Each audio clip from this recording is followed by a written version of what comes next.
Catch up on all the live shows right here on africatechradio.com. For the second time, I'm reading Mark Manson's The Subtle Art of Not Giving an FUCK, if that made sense to you. And two quotes kind of like stand out for me. First is that hopelessness is the root of anxiety, mental illness, and depression. It is the source of all misery and the cause of all addiction. Yet, in a bizarre, backwards way, death is the light by which the shadow of all life's meaning is measured. It sounds like a lot, actually, to wrap your head around just once, but I'll throw at you the second one. Being wrong opens us up to the possibility of change. Being wrong brings the opportunity for growth, because when we bother too much, I can't use the F word here, but when we bother too much, when we choose to bother about everything, then we feel as though we're perpetually entitled to feel comfortable and happy at all times, and that's when life actually F's us up. Welcome to Tony's Tech Side. I live stream on africatechradio.com every weekday from 9 a.m. West African time till midday. Wherever you're listening from, like, comment, and share. We'll learn a tech word, and I'll share the most important and impactful stories from the continent of Africa to keep you informed. You can share your stories with the rest of us. You can text us on WhatsApp. Yep. You can also send a voice note 0913 558 1766. Add +234 if you're texting from outside Nigeria. Our word for today, the tech word for today is data breach. It's when a confidential or sensitive or information you're protecting gets exposed to someone who does not have the authority to see that information or to have that information. They may not be able to see it, but they may just have control over it, right? It's also when you lose control of an information that is sensitive, confidential, and protected by you. Usually you have like files. It could be pictures, it could be audio, it could be visual, but they are usually viewed or shared without your permission. Anyone can be at risk of a data breach, as little as giving your phone out, your smartphone, to someone, right? And yes, that's it. It just happens that someone just that's it, data breach. Someone transfers some money, someone sends a message with your phone and deletes it from your own end, right? You really don't know that that's it. And it goes from as little as you mistakenly sending a document or a picture or something to someone else mistakenly. I think I did something close to that. I sent a message on a group, and thank God for the edit button. I quickly edited it and I changed it. So, but that's like those are like signs of something like that. But usually when you send a spreadsheet to like an email that's not supposed to get it. I remember when someone shared with me a proposal that I wasn't supposed to get, but the proposal was also passworded, right? So I was just able to see like a little part of the proposal, but that's like an imminent data breach, like very closely. And it can be as big as losing a laptop or a smartphone and the information on it. And also it can just be that someone you actually had a malware. That's it. Anyone can be hacked. Anyone can be at risk of a data breach, and individuals, enterprises, governments, organizations, anybody at all. It might just be something that's been uploaded to a file sharing site or to the dark web, and boom, that's literally just it. So that's our word for today, data breach. Data breach, once a confidential, sensitive, or protected information is exposed without the authority or the permission of the person whose information it is or who it belongs to, we say that there's been a data breach. And it can be as big as a bank losing details, right? And then people using those details to not siphon, but like withdraw people's money. And that's as big as it can get, right? And it can be really, really large scale. You need to really, prepare for things like that and have plans to mitigate things like that. That's why in terms of security, especially cybersecurity, you have to be very, very, very intentional about it. If you need to get a better idea of how to prepare for this, how to make cybersecurity a usual thing for you, just catch up on the last episode I had with the guys from Ethnos. We're working together and they're sponsoring a set of episodes on cybersecurity from you personally to big companies and enterprises.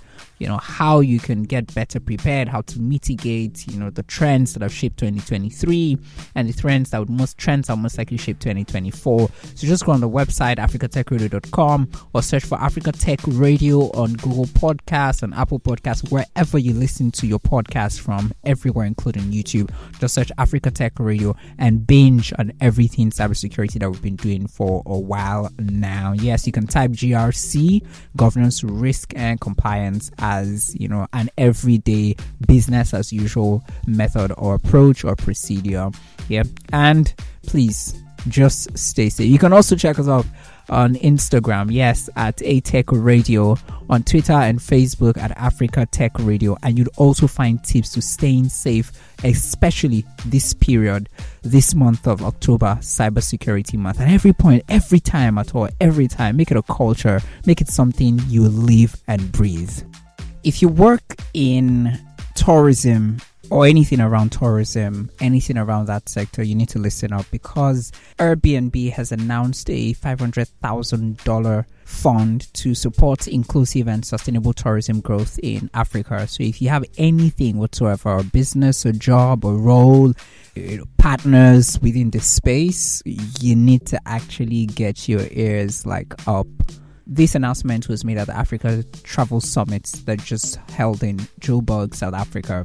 Well, this pledge fund will help Airbnb over the next 2 years to assist governments and tourism organizations across the continent of Africa to identify and unlock new tourism opportunities, support hosts and guests and their communities, empower the next generation of tourism entrepreneurs, support investment in the tourism ecosystem and whatnot. That actually doesn't sound very clear at all until you really understand what Airbnb is about and the kind of value it brings to, say, the host, for example. So Airbnb reduces the cost and time required to establish and run a tourism business. They lower the barriers to entry for potential hosts and effectively connect the entrepreneurs to demand. For nearly 3/4 of hosts on the platform, Airbnb is the entry point to the tourism industry. So if you're going somewhere, if you're the host, right, you can just get on the platform and Airbnb your space, and then someone would come in, a tourist, right, you never met, you have no business whatsoever in tourism, right? But then it just says this is the standard, and you meet that standard, right? And you have your space, as an let out for tourists to come use. And Airbnb is, as a digital platform, just kind of changes the way people travel, providing a convenient, personalized and affordable experience. And it interfaces searching, booking, managing reservations, verification, payments, customer support, all of these things to ensure that the guests and the host have a seamless experience, right? And for the guests, is quite accessible, affordable, also in terms of accommodation that's been provided for tourists that want to visit places that they've never been to and they're not exactly sure where they're going to be staying. All of the hoteling, I know there was a time that there were some issues with people complaining about getting into some certain hotels or rooms in a different country, and because they really didn't do their checks well, they didn't carry out their checks well, those places had already been red flagged and they still went into those places because they sounded or looked quite affordable, and then they were not very comfortable. Some of these people, like, things went wrong and they really could not seek redress and all of that. And even when they wanted to, they didn't get the kind of response or feedback that they would have expected. So this kind of like helps solve that problem. And this pledge also, the 500k fund in dollars, is in line with an economic impact report that was released in October 2023 that showed that Airbnb contributed about 23.5 billion rands to the South African economy in 2022, supported about 50,000 jobs, double its contribution to the growth of the inclusive tourism. And Airbnb is saying that they would use the lessons and the experience they gained in South Africa to support more inclusive and sustainable tourism in more countries across the continent. Who will get this fund, this money? Well, non-profit organizations in Africa that are supporting economic empowerment, digital access, and sustainability in Africa. And Airbnb will work with local stakeholders to identify the organizations that should be considered for awards, with grants distributed by the Airbnb Community Fund. Yes, and the whole idea is to help build a more inclusive tourism economy on the continent. Yeah, and we'll move swiftly to Namibia and Zambia, still Southern Africa, but the agreements that they have to assist each other in their civil registration and vital statistics, as well as the legal and digital identity management pursuits.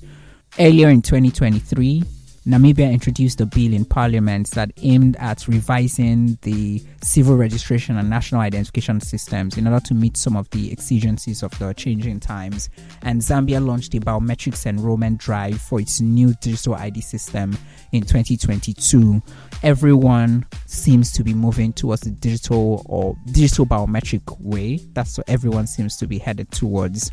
And it's also important that we work together, but I would want to see this working together on a much more bigger scale on the continent of Africa. So not just two countries, Zambia and Namibia, two Southern African countries coming together to work together on biometrics and digital identity, but the whole of Africa, and somehow ensuring that this also plugs into the regulations that have been set and the agreements that have been made with the Africa Continental Free Trade Area Agreement. And that way, we're not building separately, just like Mr. Aziz, who recently, talked about the move in Nigeria, the SIM registration move in Nigeria, and how the things around NIN and the registration around that is supposed to be scaled to ensure that we go deeper into the grassroots, so that all the 774 local governments in the country are covered in terms of coverage, getting people to actually get their NINs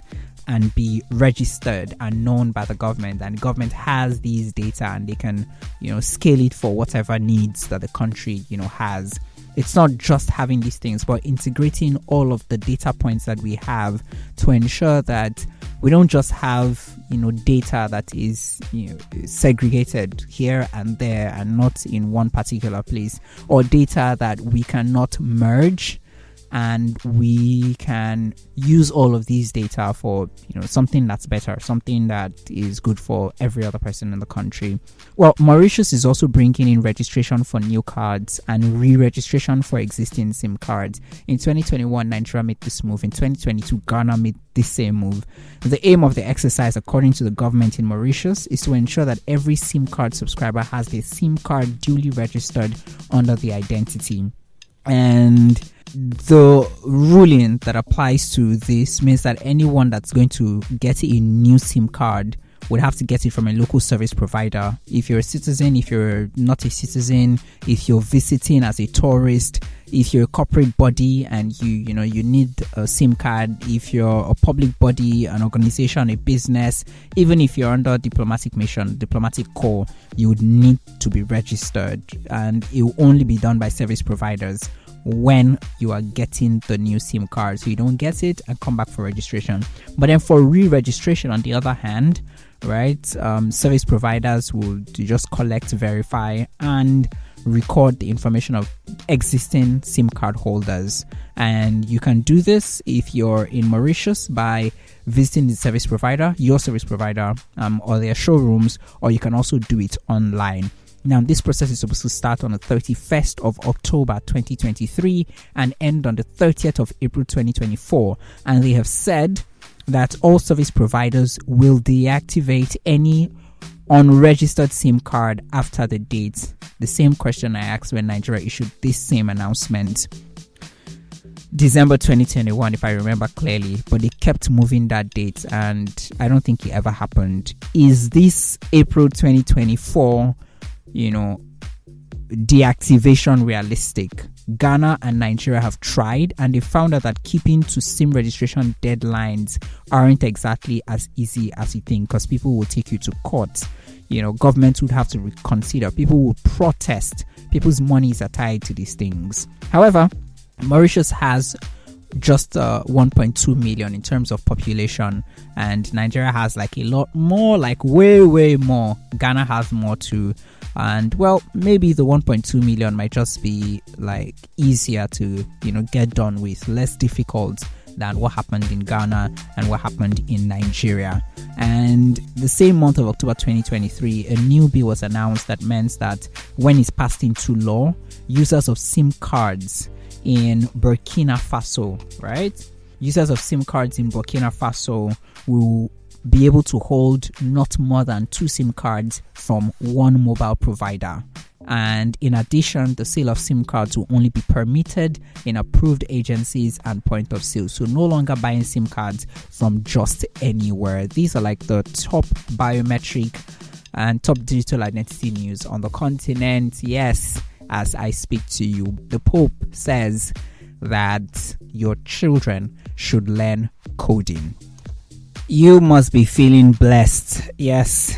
If not, why would you jump at the endorsement by Pope Francis of a computer programming initiative? And the Pope has said that he wants your children to code. Yep, this he said when he endorsed a global project, Code with the Pope initiative, which is supposed to remove the glaring disparities in education across the globe. So what the initiative is meant to do is champion access to coding education through a free online learning platform to students between the ages of 11 and 15 across Europe, Africa, and Latin America.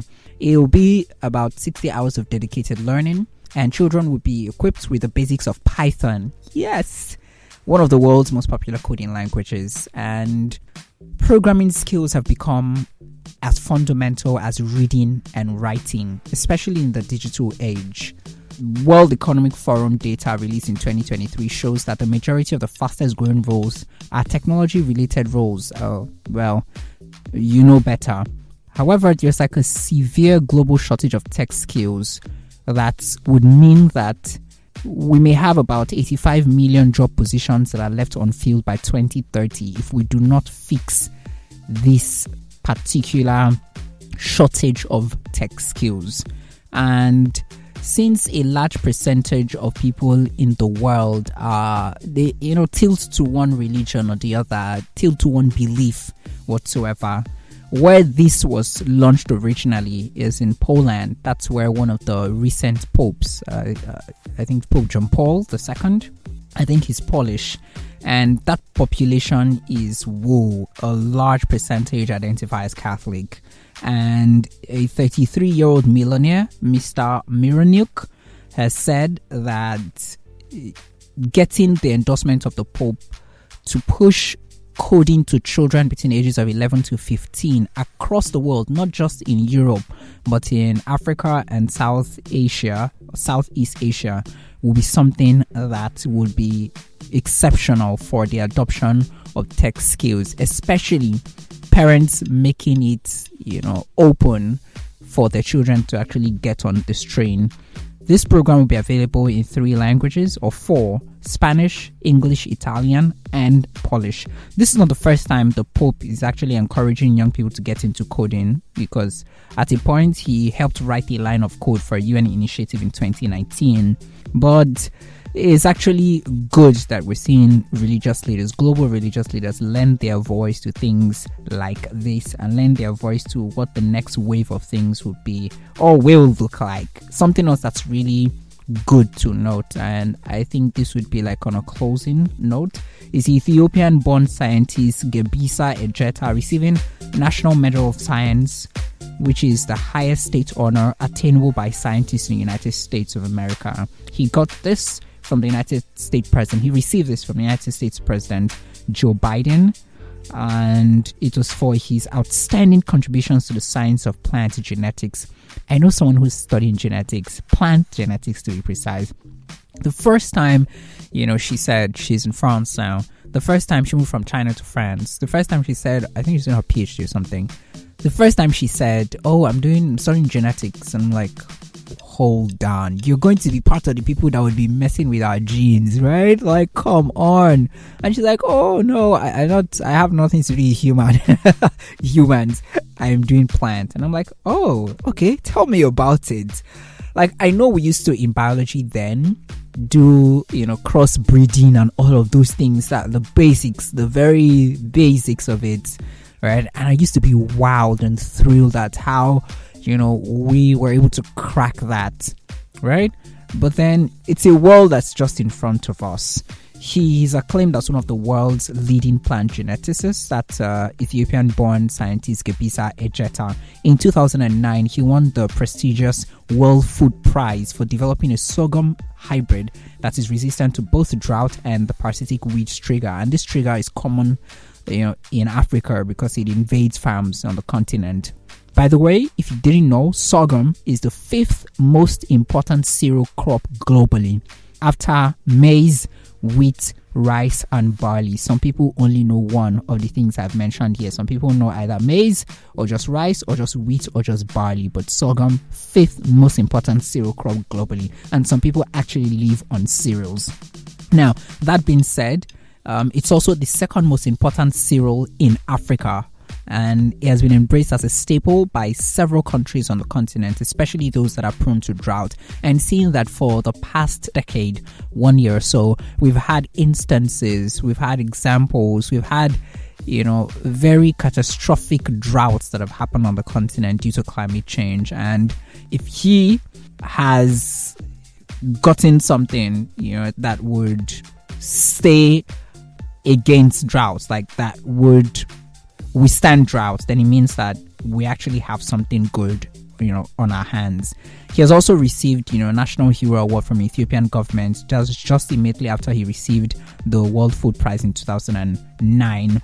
And he also has been appointed to the Board of International Food and Agricultural Development in the US, and that was when President Barack Obama was still president, 2011. On that very good and great note, these are like the most important stories and that are impacting the continent of Africa that I'm keeping track of. I think you may want to check these stories out. And I think it'd be really, really good if you did, go through the other content and the other things that were talked about, from cybersecurity to what's happening on social media, everything literally. And don't miss out the ones that are really important to you, just learning something. We have a lot of content on YouTube, on websites, on podcast streaming platforms. Just search for Africa Tech Radio. And if you're on socials yet, as at ATech Radio on Instagram and at Africa Tech Radio everywhere else. Thanks for listening, and don't forget to catch up on all the live shows right here on africatechradio.com.